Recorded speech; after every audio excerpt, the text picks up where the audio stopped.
Dan kies mij de auto op vakantie, dan kies mijn fietsvakantie, maar dan kies direct op de boot op vakantie. En dan echt nog wel in dat mooie Burm.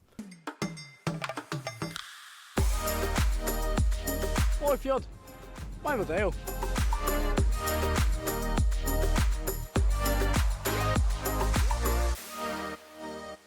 Je gaat heel relaxed op vakantie en je start de boot en je bent weg en je bent op vakantie. Je kunt overal aanleggen en heb je vervelende buren en dan ga je de volgende dag weer weg. Dan vaar je gewoon de andere kant uit. Dan varen we weer de andere kant op. Maar meestal tref je heel gezellige mensen. Als we aan het varen zijn, kijk je vooral om je heen. Maar ook wel gewoon een spelletje op de telefoon. Maar heel veel boeken worden gelezen.